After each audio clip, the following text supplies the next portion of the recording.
आप सभी का हमारे चैनल में स्वागत है। आप सभी के लिए 20 क्वेश्चन साइंस का बहुत ही इंपॉर्टेंट क्वेश्चन है, जो आपके एनसीईआरटी बेस्ड क्वेश्चन है, जो हाई स्कूल के एग्ज़ाम के लिए बहुत ही महत्वपूर्ण है। इसके साथ साथ वनडे एग्ज़ाम के लिए भी बहुत ही अच्छे क्वेश्चन है। इससे क्वेश्चन आपको हर एग्ज़ाम में देखने को मिलेगा। ठीक है, हम आपका टाइम नहीं लेते हुए क्वेश्चन पर डायरेक्टली आते हैं। पहला क्वेश्चन है, एक प्रकाश किरण समतल दर्पण पर लंबवत आपतित होती है तो परावर्तन कोण का मान क्या। देखिए, लंबवत का मतलब आपको पता है कि 90 डिग्री की बात कर रहा है। तो देखिए, जब भी समतल दर्पण पर हम 90 डिग्री पर जा रहे हैं तो परावर्तित भी करेगा तो 90 डिग्री पर आएगा, इसलिए इसका आंसर हो जाएगा 90 डिग्री। हम सेकेंड नंबर क्वेश्चन पे आते हैं।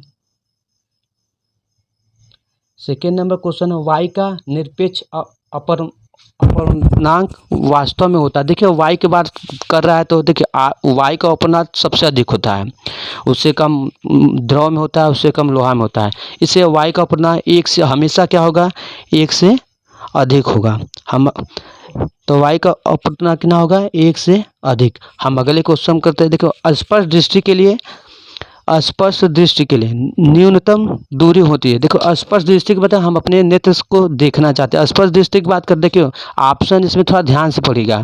इसमें देखो 25 सेंटीमीटर भी दिया गया है, 25 मीटर भी दिया गया है। आप देखिए 25 सेंटीमीटर इसका आंसर सही होगा स्पर्श दृष्टि के देखने के लिए। ठीक है, हम अगले क्वेश्चन पे आते हैं।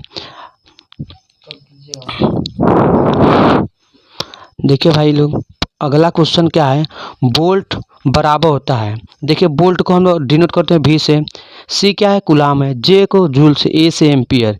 इसका बता, देखिए अगर इसमें डिनोट कर रहे हैं, देखिए पहला ऑप्शन क्या है, कूलाम प्रति जूल।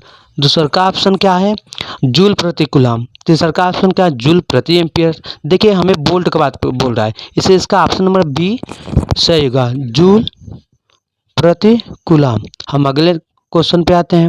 विद्युत धारा का चुंबकीय प्रभाव का खोज किसने। देखिए यहाँ पर आप क्वेश्चन देखिए, विद्युत धारा का चुंबकीय प्रभाव का बात कर रहा है, विद्युत धारा का बात नहीं कर रहा है। इसे विद्युत धारा का चुंबकीय प्रभाव खोज आर्स्टेड ने किए थे, इसलिए ये ऑप्शन हमारा क्वेश्चन नंबर 5 का B सही हो जाएगा। अब क्वेश्चन नंबर 6 में आते हैं। घरों में विद्युत आपूर्ति की जाती है। देखिए घरों की बात कर रहा है ना, घरों में हमें 220 वोल्ट की बात करता है। देखिए ऑप्शन, देखिए ऑप्शन नंबर 1 में भी 220 वोल्ट है और ऑप्शन नंबर C में भी 220 वोल्ट है, लेकिन ऑप्शन नंबर A में डिस्ट धारा दिया है और ऑप्शन नंबर C में परावर्तित धारा। डिस्ट धारा डायरेक्ट धारा है, यह हमें बैटरी से प्राप्त होता है, लेकिन इसका ऑप्शन जो होगा ऑप्शन नंबर C सही होगा, 220 वोल्ट प्रत्यावर्ती धारा। प्रत्यावर्ती धारा मतलब AC वोल्ट, अल्टरनेटिव करंट। ठीक है, हम अगले क्वेश्चन पे आते हैं। इसका ऑप्शन नंबर कौन सा सही होगा, 6। हम अगले नंबर क्वेश्चन पे आते हैं, क्वेश्चन नंबर 7। लेंस में मुख्यतः फोकस कितने होते हैं। लेंस का बात, देखिए दर्पण की बात नहीं कर, लेंस की बात का। लेंस में का फोकस दूरी, देखिए लेंस में 2 फोकस दूरी होता है, 2 वक्रता त्रिज्या होता है, इसलिए इसका हमें क्या पूछ रहा है, फोकस दूरी। फोकस दूरी पूछ रहा है तो इसका ऑप्शन नंबर B सही हो जाएगा। हम अगले क्वेश्चन पे आते हैं। पूछा है, तांबा और जिंक के मिश्र धातु को क्या कहते हैं। देखिए यहाँ कभी कभी पूछता है आपसे क्वेश्चन कि तांबा और जिंक के मिश्र धातु को क्या कहते हैं, लेकिन कभी कभी पूछ लेता है पीतल में कौन से धातु मित्र होते हैं। देखिए पीतल से पिताजी आ रहे हैं, पिताजी से क्या होता है, पी से क्या हो, उसमें तांबा और जिंक। तांबा और जिंक की बात कर रहा है तो पीतल बनते हैं, तांबा और जिंक से मिलकर पीतल बनते हैं। हम अगले नंबर क्वेश्चन में आते हैं। देखिए अगला नंबर क्वेश्चन मेरा है, अम्लीय विलयन का पीएच मान क्या। देखो अम्लीय की बात पूछा, अम्ल का बात करें, अम्ल को एसिड हिंदी में कहते हैं, क्षार को बेस कहते हैं। देखिए जब भी हम एक हमारा पीएच पैमाना होता है, वो उसमें हम नंबर जो होता है 0 से 14 तक लिखा रहता है। 0 से 7 तक के बीच, 0 से 7 मतलब कि 7 से कम जो होते हैं वो अम्लीय होते हैं, 7 से अधिक जो होते हैं वो क्षारीय होते हैं, 7 पर जो होते हैं उदासीन होते हैं। जैसे हमारा शुद्ध पानी उदासीन होता है। हम ठीक है, हम अगले क्वेश्चन पे आते हैं। क्वेश्चन नंबर 8 पर ये क्वेश्चन पर हम चिन्ह लगा देते हैं, कौन इसमें सही है। देखिए 7 से कम जो होंगे सब क्या होंगे, अम्लीय। हम अगले नंबर क्वेश्चन पे आते हैं। देखिए कहा कि एल्केन का सामान्य सूत्र क्या होता है। देखिए एल्केन ये 3 alkene, alkyne, alkene, alkyne, alkyne pi. देखिए इसमें हमसे पूछा सूत्र क्या है, एल्केन का। एल्केन सूत्र क्या होता है, CnH2n+2, लेकिन एल्किन का सूत्र क्या होता है, CnH2n। एल्काइन का CH2n-2। तो ये हमारा ऑप्शन नंबर क्या सही हो जाएगा, C सही होगा। हम अगले क्वेश्चन पे आते हैं। पूछा है कौन शून्य वर्ग का तत्व है। कौन शून्य वर्ग, शून्य वर्ग का मतलब क्या आता है, 18वां ग्रुप।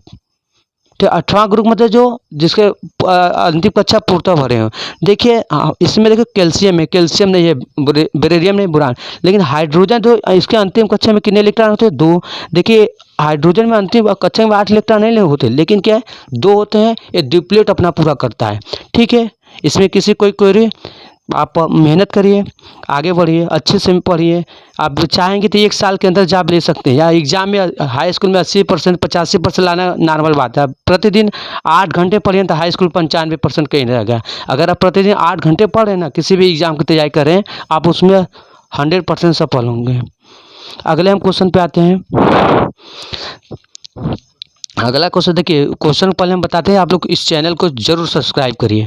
हम लोग खुद इस भाई लोग सब लोग आपके सपोर्ट कर रहे हैं। हम लोग को इसके लिए आपके कोई पैसा नहीं देना, आप लोग को फ्री में पढ़ा रहे हैं। इसके लिए आपके लिए कोई दिक्कत होगा हमारे चैनल से, इसमें हमारा नंबर है, इससे आप कांटेक्ट करिए। किसी प्रकार अगर आप लोग इसको ज़्यादा प्यार देंगे तो ऐसे वीडियो और बनता चला आएगा, बनाएंगे हम लोग। ठीक है, अब अगले क्वेश्चन पे आते हैं हम। अगले क्वेश्चन पे आते हैं हम। ठीक है दोस्त, हम अगला क्वेश्चन पे आते हैं। देखिए अगला क्वेश्चन क्या है, कार्बन की संयुक्ता क्या होती है। कार्बन संयुक्त आपको बताया, कार्बन का परमाणु क्रमांक कितना होता है, 6 होता है। इसको फर्स्ट कक्षा में 2 इलेक्ट्रॉन आते हैं, सेकंड में 4 थे। इसलिए कार्बन की जो संयुक्ता होती है, कार्बन संयुक्ता आपके 4 होती है। ठीक है, कार्बन की। और इसी प्रकार जैसे हम कार्बन और नाइट्रोजन को पूछेंगे संयुक्त, देखो नाइट्रोजन 2 5 होता है। अब आप लोग कहेंगे लास्ट कक्षा में इसमें 5 इलेक्ट्रॉन तो इसकी संयुक्ता 5 होंगे, लेकिन नहीं, जब 4 से अधिक होंगे, 4 या 4 से अधिक होंगे तो उसको हम 8 में से घटा देते हैं। जैसे जैसे कक्षा में 5 इलेक्ट्रॉन था तो 8 में घटाएंगे, कितना आता है, नाइट्रोजन की संख्या कितना होगा, 3 होगा। ठीक है, हम अगले क्वेश्चन पे आते हैं। अगला नंबर क्वेश्चन है, किस आवर्त सारणी में सबसे अधिक तत्व पाए जाते हैं। किस आवर्त सारणी में सबसे ज़्यादा तत्व पाए जाते हैं। देखिए पूछा, पहला ऑप्शन क्या है, कौन सा नंबर था क्वेश्चन, किस आवर्त सारणी में सबसे ज़्यादा तत्व पाए जाते हैं। देखिए पहले में 4 दिया है, बी में क्या दिया, 5 दिया है, सी में क्या दिया, 6 दिया है। तो 6 आवर्त सारणी में सबसे अधिक तत्व पाए जाते हैं। अब हम अगले क्वेश्चन पे आते हैं। देखिए 6 आवर्त सारणी में सबसे अधिक तत्व पाए जाते, हम चिन्ह लगा देते हैं। देखिए अब अगला क्वेश्चन पे चलते हैं हम। अगला क्वेश्चन क्या है कि देखो ये बॉन्ड दिखाए CHO, अभिक्रिया में मूलक को क्या करते हैं। देखो CHO जो बांध होता है ना हमारा, देखो एल्डिहाइड के समूह है। कभी कभी CHO लगाता है तो सब लोग सोचते हैं एल्कोहल, नहीं एल्कोहल नहीं, CHO एक साथ लगाता है, एल्डिहाइड होता है। ठीक है, हम अगले क्वेश्चन पे आते हैं। देखिए अगला क्वेश्चन क्या है मेरा, परिस्थिति क्षेत्र में ऊर्जा का प्रभाव कैसे होता है। देखो परिस्थिति क्षेत्र में ऊर्जा का प्रभाव करता है, ऊर्जा का प्रभाव करता है। देखिए इससे पहला ऑप्शन क्या है, एक दिशी, दूसरा द्विदिशीय, तीसरा बहुदिशीय। देखो ऊर्जा जब